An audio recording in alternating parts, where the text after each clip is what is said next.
말씀 증거하실 때 많은 은혜 받으시기를 바랍니다.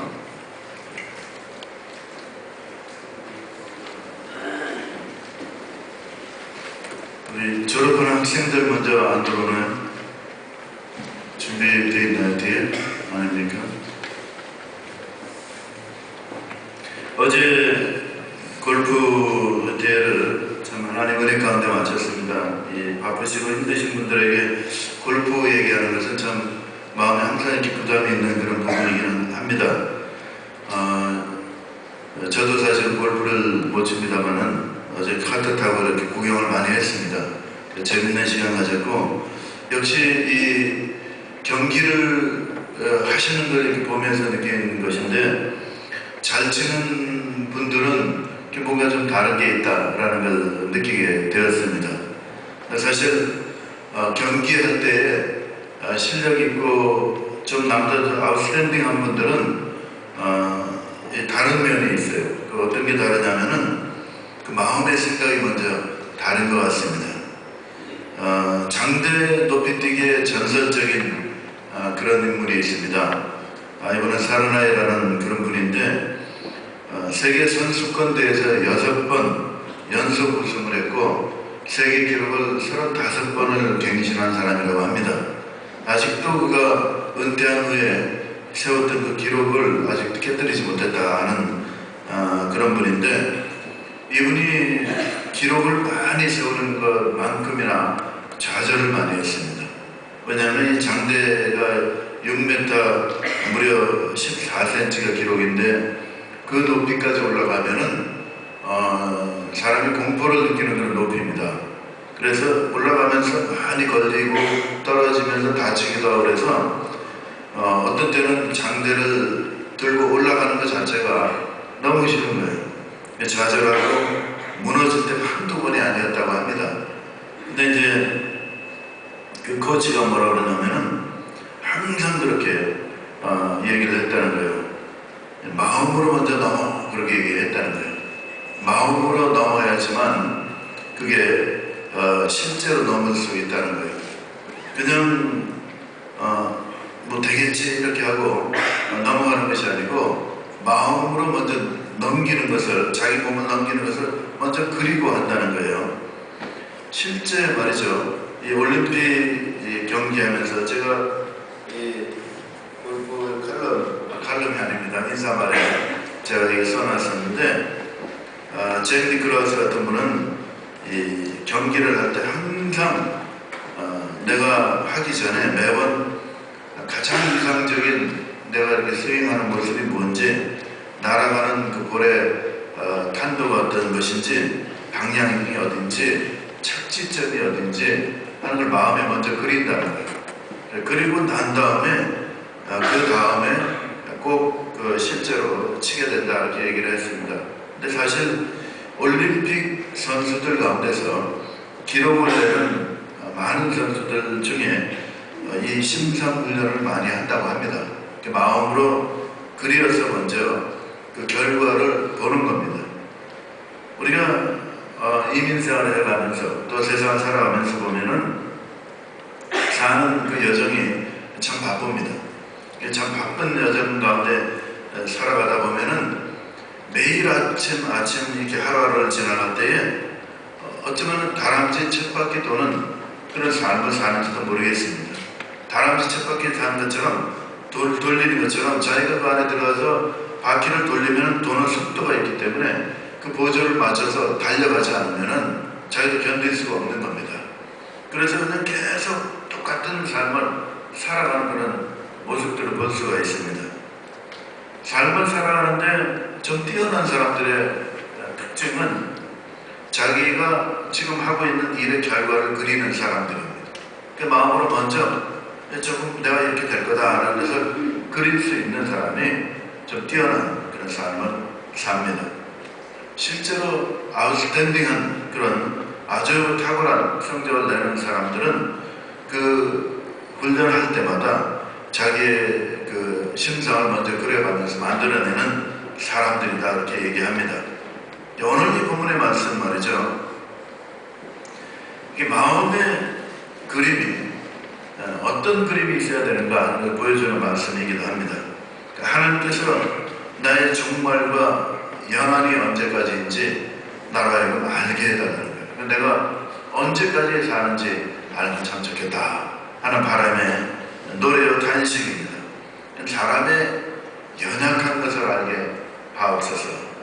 우리가 가장 미련하고 연약한 사람의 특징은 말이죠, 자기의 힘하고 자기의 재능하고 자기의 경험을 믿고 일에 부딪혀가는 사람들입니다.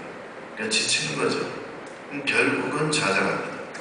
자기의 실력과 힘과 능력을 믿고 어떤 이 태스크에 부딪혀서 계속 돌진하는 사람들이 있어요. 결국은 힘들어하고 지쳐하고 낙망하고 좌절을 합니다.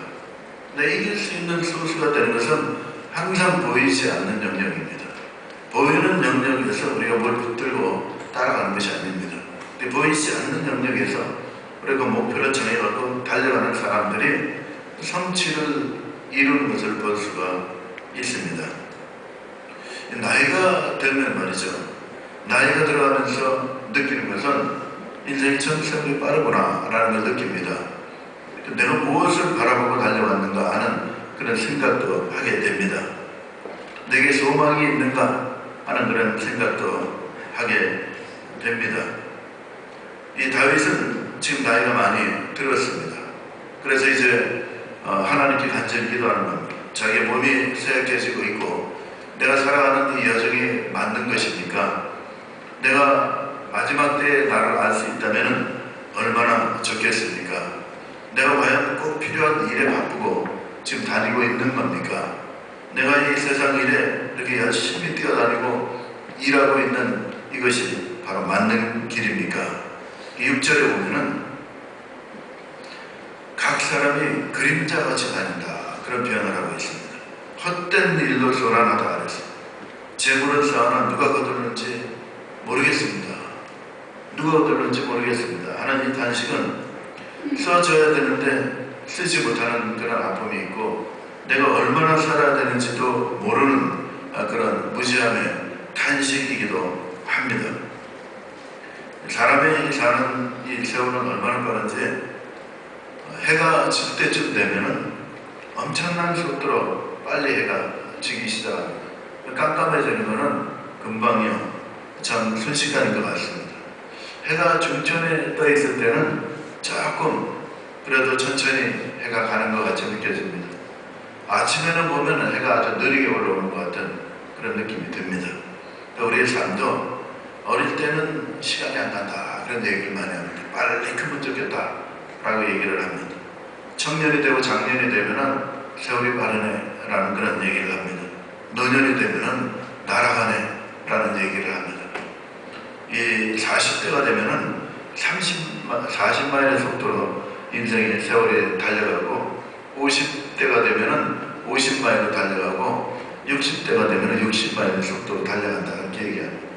맞는 말 같아요.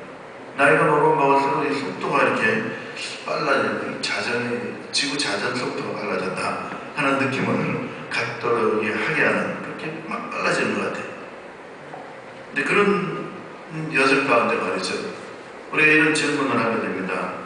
우리 남은 날수는 잘 모르고 내가 어디로 가지? 라는 그런 질문도 합니다. 갈 길이 없고 갈 책도 없습니다. 이 사선으로 넘어가는 해는 굉장히 빨리 가는데 그런데 난 지금 어디로 가고 있느냐? 이 해는 지면은 다시 떠오르지만은 사람은 한 번 가면은 다시 오지 않습니다. 하나님께서 이 인생이 다시 가고 난 다음에는 심판이 있다 이렇게 말씀을 합니다. 그런데 우리의 삶은 지금까지 우리가 그림자같이 다닌다 라고 단식하고 있는 겁니다. 이 말은 허상의 삶을 산다라는 뜻입니다. 허상의 삶을 산다라는 것은 실제로 사라지면 없어지는 거다라는 그런 얘기이기도 합니다. 이 삶이 그림자 같다라는 이 얘기는 정말 따라가야 되는 것을 쫓아가지 못하고 허상을 바라보고 바꾸게 뛰어간다는 거예요. 왜 그런가? 왜 우리가 이렇게 허상에 잡혀가고 뛰어가고 있는가? 그 현실의 마음을 빼앗겨서 그렇습니다. 그럼 현실이 중요하지, 현실이 중요하지 않냐? 현실이 중요합니다. 현실에 어떤 일이 닥치면 우리가 해결을 해야 됩니다. 하나씩 확실하게 해결해서 나가야 됩니다. 그런데 문제는 그 현실의 마음을 빼앗기는 것이 문제라는 거예요. 현실의 마음을 빼앗기면은 앞을 바라볼 수가 없습니다. 군에 가면은 저도 사병으로 제대를 했습니다만은 군에 가면은 특별히 생각이 많은 사람들은 군대 말로 뺑뺑이를 돌린다 그런 얘기를 합니다. 저 같은 경우는 데모하다가 갔습니다. 데모할 것 같이 안 생겼지만 데모를 해서 제가 군대를 갔습니다. 체력전도 한번 맞아보고 그리고 군대를 갔는데 그렇다고 뭐 제가 어떤 비판적인 가득 차가지고 데모하고 막 논리적으로 정치를 알고 그런 게 아니라 내 친구가 데모하는데 따라 나갔다가 그렇게 아주 바보 같은 그런 데모꾼이었습니다. 내용을 알 수가 없습니다. 누가 알려주는 것도 아니고 그러고만 떨면 흥분해서 나가고 그러다니까 아무것도 모르는 거죠. 나가면은 수업 안 하니까 그냥 달려나가고 그러다가 뭐 엉뚱한 데로 갑니다만은 체력탄을 맞았는데 얼른 나를 시내버스에다 태우더라고요. 누군가 태웠는지 모르겠어요. 정신이 하나도 없는데 옆에 있는 시내버스에 있는 사람들이 다 우는 거예요. 내가 다 뒤집어 썼으니까. 근데 그때 아마 제가 이렇게 누군가 나를 태워주지 보내주지 않았으면은 딴 데가 있었을 것 같아요. 그러고 이제 군대를 가지 않았으니까 군대 갔더니 할 일이 없었구만. 그러더니 아주 열심히 저를 괴롭히기 시작을 했어요. 그래서 여러분들이 군대 가면은 생각을 못하게 해요. 생각을 못하게 하는 방법은 아주 간단합니다. 아침에 일찍 일어나고요. 밤에 늦게 재우고 밤중에 보초 한번 세우고 그리고 계속 일을 시키면은 생각을 못해요. 사람이 바쁘니까. 그러니까 몸이 막 지치니까 저녁에 오면 저녁이 아니고 밤이 되면은 쓰러져 자는데 자고 있는 지금 보초 나가라 그러면 또 정신없이 보초 나갔다 들어오면 또 자고 그 다음에 또 일어나면 또 기상에서 훈련받고 이렇게 막 공부를 하듯이 가는 거예요. 그렇게 하면은 생각을 할 수가 없어요. 사고력이 떨어져요. 누군가가 시키면 위해서 그대로 하는 거예요. 이게 맞는 거냐 옳은 거냐 따지지 않는 거예요. 군인은 그렇습니다. 명령대로 가는 거죠. 저 틀리다고 생각하지 않습니다. 군인은 위에서 명령하는 대로 따르게 훈련받게 되어 있는 거죠. 그렇게 훈련을 잘 받게 하기 위해서는 생각을 못하게 해요. 그래서 현실 가운데 그냥 매여서 그냥 달려가도록 그렇게 만드는 겁니다. 미래를 바라볼 수가 없어요. 생각을 할 수가 없습니다. 그래서 참 우리가 어떤 일을 할 때요. 특별히 여러분들이 회사에서 어떤 직장에서 일을 할 때 아침 8시부터 저녁 8시까지 일하는 사람을 뽑습니다. 그러면은 열심히 일해가지고 굉장히 진급도 잘하고 일을 고차원적인 일을 할 것 같은데 여러분들 사실은 일을 많이 하면은 현실적인 일에 사람이 많이 묻혀 있으면은 앞을 바라보는 능력이 있을 때 됩니다. 기획을 할 수가 없어요. 그렇게 오래 일하는 사람은 그런 능력이 떨어질 수밖에 없는 겁니다. 우리가 현실의 마음을 뺏기면요, 미래를 바라보지 못하기 때문에 닥치는 일만 하게 되는 그런 삶으로 바뀌게 되는 거예요. 그게 참 성실하고 좋은 일이긴 한데 문제가 하나 있어요. 어떤 문제가 있냐면 꿈을 가질 수가 없는 거예요. 소망을 가지 못하는 거예요. 시간이 없는 사람은 소망도 가지 못합니다. 이게 마음속에 내가 이런 꿈을 가지고 살아야 되겠다 하는 그 꿈을 가질 수 없는 그게 문제가 되는 거예요. 현실의 마음을 빼앗겨버리면은 모든 닥치는 일이 꼭 필요한 일로 이렇게 생각이 되는 겁니다. 마치 전화가 오면은 긴급한 전화가 꼭 중요한 일은 아닌데 다 중요한 일로 느껴지는 거예요. 전화 못 받으면은 뭐 큰 게 미스한 것 같아요. 그건 놓친 것 같아요. 그런 느낌이 드는 겁니다. 그래서 우리 사람이 꼭 필요한 것이 있다 그러면은 그것이 바로 소망입니다. 여러분들이 꿈을 가지셔야 됩니다. 소망을 가지셔야 됩니다. 실제 현재 일에 내가 발을 딛고 살아가고 있지만 더 진급을 하시려면은, 더 올라가시려면은, 더 크게 되려면은 반드시 소망이라는 게 있어야 돼요. 꿈이 있어야 된다는 거죠. 마치 탁월한 운동 선수가, 예술가가 자기가 이뤄가는 것은 항상 그 마음속에 꿈이 먼저 앞서가기 때문에 가능한 겁니다. 뒤에 생각이 현실을 쫓아가면은 힘들죠. 차를 타면 그런 사람이 멀미를 합니다. 그죠? 이 차가 가고 있는 현실에 생각이 못 미쳐가면은 어지러운 거예요. 그래서 멀미하는 거예요. 항상 내가 가고 있는 길보다 먼저 가면은 다 예측을 하니까, 생각을 하니까, 바라보니까 멀미하지 않습니다.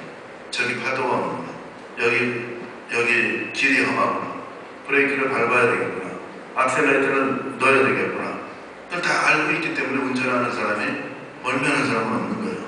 운전자는 멀미하지 않아요. 왜냐하면 다 아니까.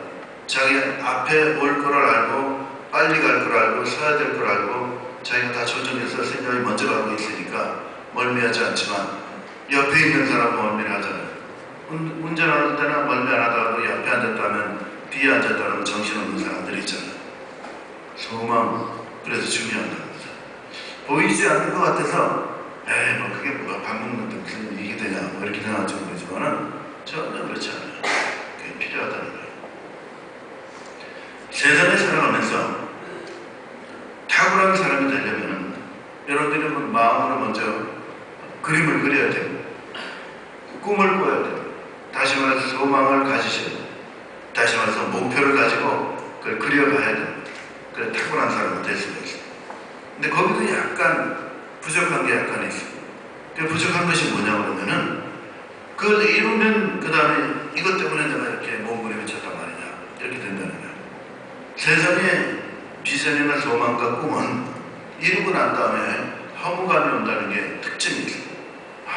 내가 여기에 이걸 고지를 점령하면은 내가 무릉도원에 온걸로 생각할 텐데, 천국에 무릉도원이라고 해서 좀 죄송합니다. 천국이라고 생각할 텐데, 그렇게 느낌을 세상적인 얘기를 하는 거예요. 그렇게 느낌을 가질 수가 있지만 실제로 거기로 올라가 보면 아무것도 아니네 라는 얘기를 한다는 거예요. 항상 우리의 성취하는 대상은요, 이 땅에서 성취하는 대상의 영역들은 이루고 나면 아무것도 아니라는 거예요. 부족하다는 거예요. 충분하지 않다는 거예요. 그것이 문제라는 거예요. 그래서 우리에게 필요한 것이 뭐냐면은 영원한 소망이 필요한 거예요. 이 소망이 잠시 이루어지면 그냥 쓰러지는 그런 소망이 아니고 변하지 않는 소망이 필요한 거예요. 영원한 것이 필요한 거예요. 그 영원한 소망을 갖는 여러분들 되시기 바랍니다. 이 영원한 소망은 우리 예수를 믿을 때 가능한 거예요. 예수를 많이 우리에게 주실 수가 있는 거예요. 사람이 만들어서 그리는 것은 다 변하는 소망입니다. 이루어지면 허망한 소망이에요. 이것 때문에 내가 몸부림을 쳤나 하는 그런 생각이 드는 소망입니다. 근데 예수님께서 내게 주시는 소망은 영원한 소망이라는 거예요. 그래서 지금 다윗이 그 고백을 하는 겁니다. 사람은 너무 어리석어서 말이죠. 정말 이상한 것에 휩쓸려 다니는 걸 보게 됩니다. 지난번에 월드컵 때 문어 사건 있죠. 이 문어가 점쟁이가 된 거예요. 그래가지고 뭐 어쩌다가 맞는 걸 골라가지고는 신통하다 그래가지고 문어가 짚는 거에 많은 사람들이 거기에 매료돼가지고 이 점쟁이인가 보다 그렇게 호도돼가지고 그냥 휩쓸리고 문어가 뭘 집었니 잡으려고 하다 말았느니 놨느니 뭐 이런 얘기. 그게 뉴스가 되는 게요, 이 사람들이 정신이 없다 하는 생각이 들 정도. 정말 할 일이 없구나 그런 생각이 들기도 했어요. 그런데 사실 그런 터무니없는 것을 우리가 얼마나 많이 휩쓸려 다녔지 몰라요. 옛날에 옛날은 아닙니다만은 히틀러가 나치의 그걸로 독재를 할 때 만들어냈던 그 이론들이 정말로 택도 없는 그런 얘기들이었어요. 그런데 얼마나 사람들이 많이 휩쓸려 갔습니까? 독일 사람들이 다 바보입니까? 그 사람들이 얼마나 그 사람들 가운데 철학자가 많고 과학자가 많습니까? 얼마나 똑똑한 사람들이 많습니까? 똑똑한 것이 그걸 구별을 해서 그렇게 말도 안 되는 사람들을 호도하는 거에 넘어갈 수가 있습니까? 사람은 어리석습니다. 똑똑한 것 같지만은 미련합니다. 휩쓸려 가는 거예요. 몰려가는 거예요. 그 기운에, 그 기세에 몰려가서 정말 세월이 지나고 보면은 말도 안 되는 그런 일들을 하는 겁니다. 왜 그렇게 됩니까? 왜 이렇게 휩쓸려 갑니까? 왜 문화에 그렇게 열광을 했습니까? 소망이 없는 삶을 살았어요. 내 안에 절대적인 기준이 되는 예수 그리스도가 내 안에 없기 때문에 그런 겁니다.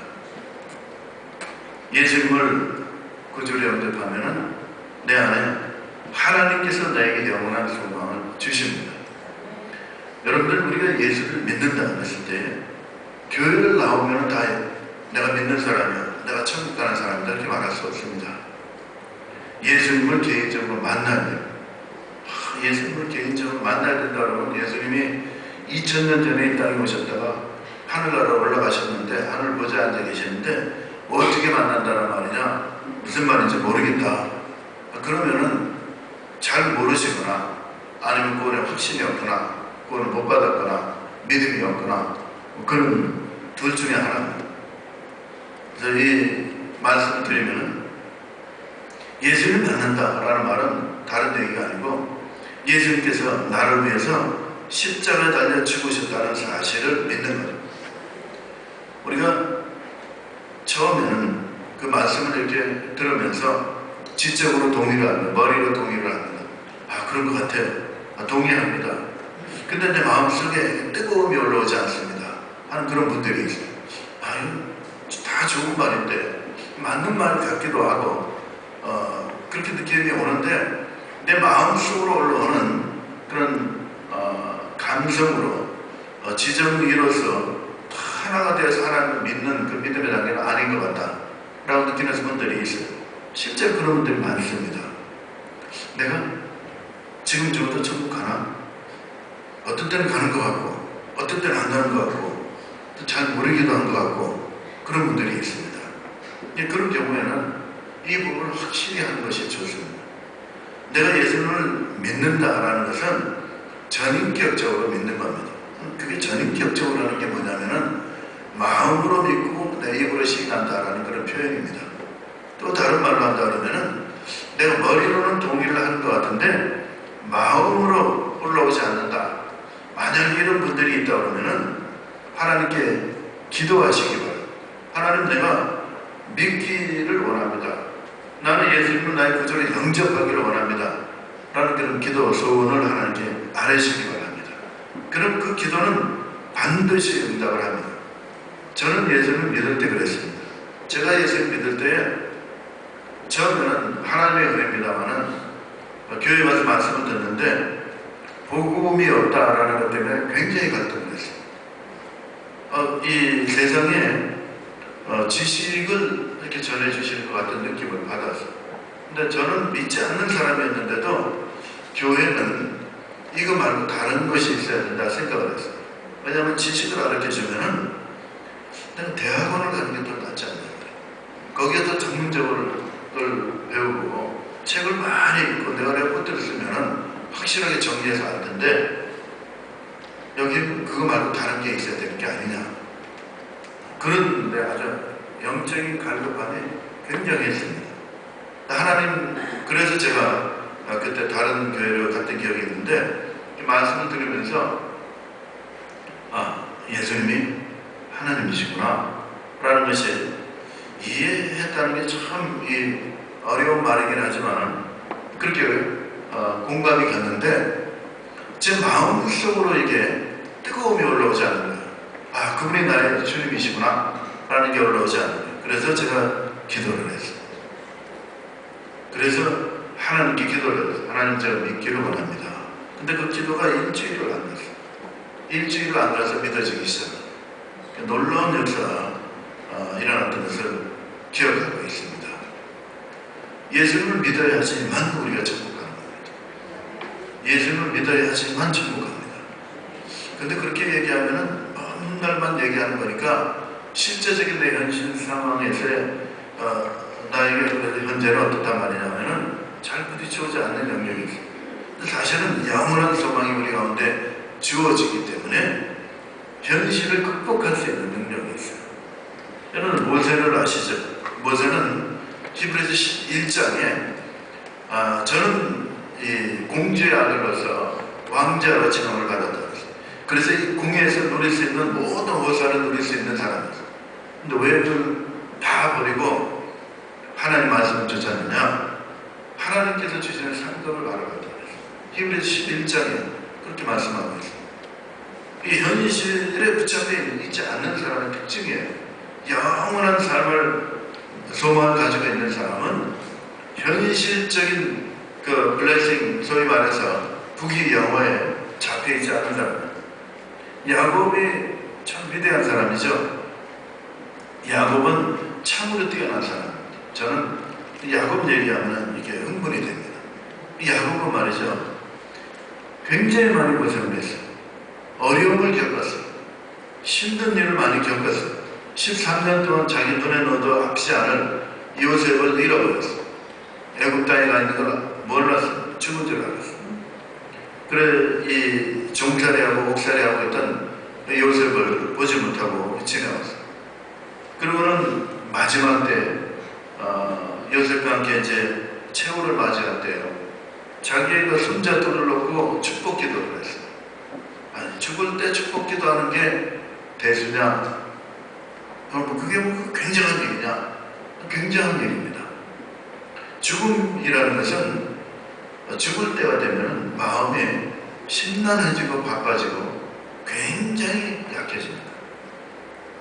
죽음에 부딪히게 되면은 마음의 평안보다는, 물론 그 순간은 하나님께서 책임져 주십니다만은 그 전에는 상당히 힘듭니다. 생각이 많아집니다. 그리고 굉장히 예민합니다. 짜증도 많이 생깁니다. 특히 아픔으로 이렇게 마지막을 맞이하는 분들은 더 그렇습니다. 근데 야곱은 말이죠, 자기가 이 죽음의 문턱 앞에 있을 때에 그때의 손자들을 축복했다는 거예요. 난 그 얘기만 이렇게 묵상을 하면 할수록 이게 막 전율이 일어납니다. 왜냐하면 그렇게 하는 사람이 없거든요. 자기가 죽을 때 블레싱을 한다고 생각하는 사람이 있거든요. 굉장한 믿음이거든요. 블레싱은 자기가 좀 건강하고 힘이 있고 능력이 있고 뭐가 많을 때 내 것이 뭐 너한테 좀 넘어가기를 원하는 그런 사람들이 그런 게 좀 있어요. 아무것도 같지 않고 말이죠. 죽어가고 쇠약하고 기력도 없는 사람이 블레싱을 한다 하면은 이 호응을 받지 못할 것 같은 생각이 들거든요. 근데 야곱은 마지막 순간에 마치 소용돌이 물속에 사람들이 빨려 들어가는 것 같은 그런 정신없는 그런 순간 속에서 축복 기도를 했다는 거예요. 블레싱입니다. 믿음의 왕이라고 할 수 있어요. 그 정도가 되면은 이분 믿음은 정말 대단하다. 너 왜 그게 가능하냐? 자기 몸은 지금 죽음에 다 가까이 와 있음에도 불구하고 축복을 할 수 있는 그것이 어떻게 가능하냐? 그게 영원한 소망이 있는 사람이기 때문에 가능한 거예요. 영원한 소망이 있기 때문에 가능한 것입니다. 그 하나님께 마지막 순간에 지팡이 머리를 대고 하나님을 경배했다 그랬어요. 그 11장, 히브리서 11장에 믿음의 위대한 위인들을 표현할 때 나온 표현입니다. 그 아들 요셉은 어떻습니까? 80년 동안 국무총리를 했어요. 13년을 옥에 정사를 고생했지만은 80년 동안은 총리를 살았어요. 그리고 죽을 때 유언을 뭐라고 그랬냐면은 내 해골을 내고 가나안 땅으로 가라 그랬어요. 그러니까 요셉도 부귀 영화 가운데 현실의 마음을 뺏긴 것이 아니고 영원한 하나님의 소망을 가지고 산 사람입니다. 우리가 일단 살면서 행불행이 있습니다. 어렵고 좋은 일이 교차로 옵니다. 근데 영원한 소망을 가진 사람은 흔들리지 않아요. 극복할 수 있는 능력이 있는 겁니다. 우리가 이 땅에 살면서 여러분들이 우리 연세가 들어가면은 마지막으로 준비를 해야 돼. 항상 우리가 언제 갈지 모르기 때문에 우리 모든 사람이 그런 준비의 삶을 살아야 됩니다. 근데 그 마지막에 아름다운 사람들이 참 많은 분들에게 오래 기억이 남고 하나님께 귀한 자로 여김을 받습니다. 제가 장례 예배를 드린 것 중에 가장 은혜로운 장례 예배는 최강복 우리 성도님 장례 그 집례였습니다.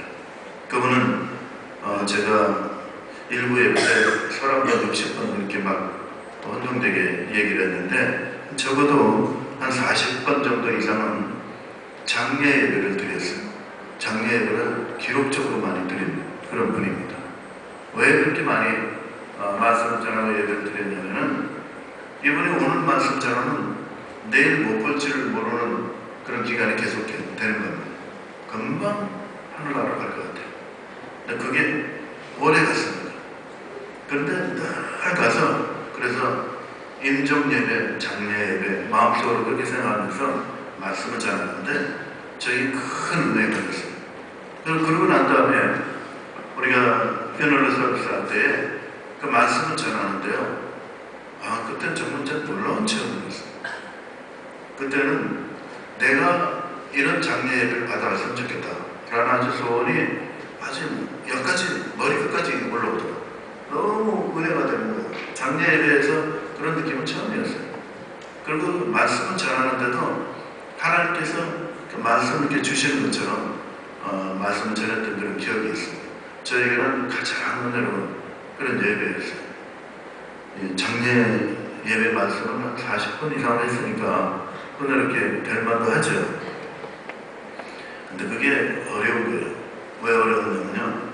암으로 투병하고 있는 사람이 그 다음날 가면 조금 더 맑았어요. 그 다음날 가면 조금 더 안 좋아요. 그 다음날 조금 더 안 좋습니다.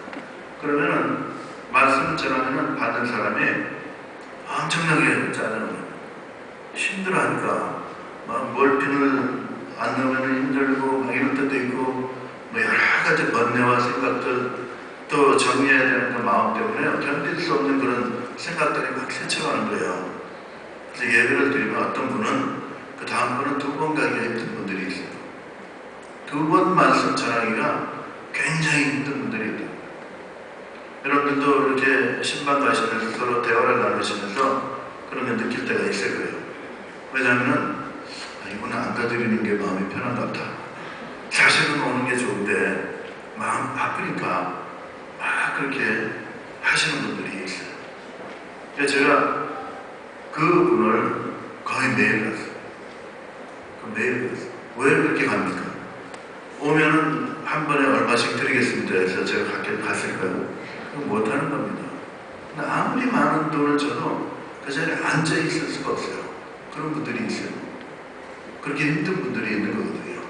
근데 이분은 놀랍게도 소천하시는 그 마당에 가면은 항상 은혜가 되는 거예요. 항상 은혜가 되는 거예요. 근데 그분은 그때 콘도를 하나 갖고 계셨어요. 그래서 교회 도네이션 하신다고 하는데 주위에 몇 분이 말리셨어요. 왜냐하면 그 모계지가 지금 현 시세보다 높을 수 있으니까 손해가 될 가능성이 많다고 하는데 저는 현 시세보다 모계지가 높아도 우리 받잖아요. 이거는 다 우리 하나님께 드린 거다. 이거면 모계지는 다 합쳐서 우리 하나님께 드린 거다 이렇게 생각을 했어요. 그리고 우리 손해는 봤어요. 그렇지만은 제 마음속에 항상 그 성도님이 귀한 걸 바쳤다는 마음을 했고요. 우리 하나님도 이렇게 받았다고 생각을 해요. 근데 그분이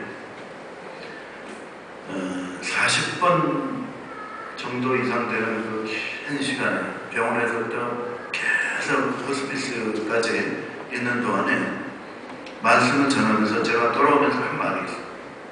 하나님, 내가 은혜가 된다. 내가 은혜가 된다. 그리고 다녔어요. 영원한 소망이 있으면 그렇게 달라져요. 병원에 들어가서 그분이 예수님 구조를 영접했어요. 예수님 구조를 영접하고 봉사할 시간이 없었던 분이에요. 그리고 단식했던 분이에요. 근데 그 가운데서 얼마나 많은 사람을 위로했는지 몰라. 저는 그 자매님 그랬어요. 당신은 제 병장에서 아무것도 안 한다고 생각하고 있지만 자매님이 방문하는 사람에게 힘을 주고 있다. 그랬어요. 저한테 힘을 주고 있거든요. 제가 그 힘을 받아서 또 말씀을 전하면 얼마나 또 많은 사람에게 하나님의 축복이 전달되겠습니까? 이 영원한 소망을 가진 거는요. 그래서 좀 차원이 다른 삶을 사는 거예요. 현실에 잡혀있지 않기 때문에 거기 현실이 내가 좀 편하다고 해서 교만하지 않고 내가 좀 불행하다고 해서 좌절하지 않는 그런 삶을 사는 거예요. 왜냐하면 소망이 장수에 있는 게 아니고 부자가 되는 것도 아니고 권세자가 되는 것도 아니기 때문에 그래요. 영혼은 이 소망을 가지고 있는 사람, 하나님께서 주신, 예수님께서 주신 영원한 소망을 주신 사람은 그래서 복된 사람입니다. 그래서 예수님 구주를 영접하는 여러분들 되시기 바랍니다. 구주를 영접하시면은 영원한 소망을 예수님께 두는 여러분들 되시길 바랍니다. 거기에 모든 것을 이길 수 있는 힘의 원천이 있는 겁니다. 일생을 살아가면서 예수님께 소망을 두는 사람은 복된 자입니다. 형통한 사람입니다. 지혜로운 사람입니다. 아무리 나이가 들었다 해도 육신이 힘들다 해도 힘이 없다 해도 물질적인 능력이 없다 해도 예수님께 소망을 둔 사람은 형통한 사람인 것입니다. 그래서 예수님께 소망을 두셔야 합니다. 세상 것에 소망을 두지 말고 예수님을 의지하고 예수님께 소망을 두는 사람이 복된 삶인 것입니다. 옛날에 아주 바보 같은 종이 있었습니다. 주인이 혀를 끌끌 찼습니다. 얘는 도대체 내가 안 거두면 어디에 누가 쓸고 그렇게 탄식하는 종이었습니다. 이 종은 주인이 말하는 것은 하나도 빠뜨리지 않고 잘 듣는 종이었어요. 항상 마음에 새기는 종이었어요. 그렇지만 겉으로 나타나는 표정은 그 모습은 둔한 종이었습니다. 그래서 이 주인이 충실하기 때문에 이 종을 계속 썼습니다. 그리고 자기가 이제 나이가 들어서 종에게 지팡이를 하나 주면서 그런 얘기를 했습니다. 너보다 더 바보 같은 사람 만나면 이 지팡이를 줘라. 그랬습니다. 그러고는 이제 세월이 흘렀습니다. 이 주인이 나이가 들고 병이 들고 이제 죽게 되었어요. 이 종을 불렀습니다. 내가 이제 먼 길을 떠나야 될 것 같다. 그랬더니 종이 언제 돌아오십니까? 그럼 오래 걸립니까? 질문을 했어요. 그때는 내가 돌아오지 못할 길을 간다. 그렇게 얘기했어요. 돌아오지 못할 길을 간다는 그 얘기를 듣고 종이 질문을 막 하기 시작합니다. 그렇게 오랜 여정을 가고 돌아오지도 못할 그런 길이라고 하면은 준비는 많이 했습니까? 질문했어요. 준비할 건 없다. 그렇게 대답을 했어요. 한참 되다가 이 종이 자기 방으로 가서 지팡이를 갖고 나왔습니다. 그 지팡이를 주인한테 주면서 그렇게 얘기했어요. 주인님이 나보다 어리석은 사람입니다. 그렇게 얘기했어요. 먼 길을 가야 되고 다시 돌아오지 못할 길을 가야 되는데 준비를 안 했어요. 그 얘기를 하면서 당신은 나보다 더 바보 같은 사람이라는 거예요. 여러분들 현실에 살아가는 그 여정이 내 현실에만 잡혀서 살아간다 그러면은 내 먼 길 가는 준비를 하지 않는 사람인 거예요. 먼 길 가는 준비를 언제 하시겠습니까? 어떻게 하시겠습니까? 영원한 소망을 가진 사람이 할 수 있는 거예요. 영원한 소망을 가지고 있는 예수를 믿는 사람, 그 예수님이 나에게 소망을 주신 그분이 그 준비를 할 수 있는 거예요. 내가 지금 바삐 사는 것이 과연 옳고 맞는 일인가 한번 생각해 보시기 바랍니다. 그렇다고 해서 다 핑계치라는 얘기가 아니에요. 영원한 소망을 주시는 우리 주님을 바라보고 나 길을 걸어가고 있는가? 나는 무슨 삶을 살고 있는가? 돌아오시고 하나님께서 인도하시는 삶을 살아가는 여러분들 되시길 바랍니다. 하나님이 기뻐하십니다. 하나님께서 참 똑똑하고 잘했다. 착하고 충성된 종이다. 칭찬하시는 여러분들 되시기 바랍니다. 그래서 우리 하나님께 영광 돌리는 여러분들 되시기를 예수 그리스도 이름으로 축원합니다. 전능하신 하나님,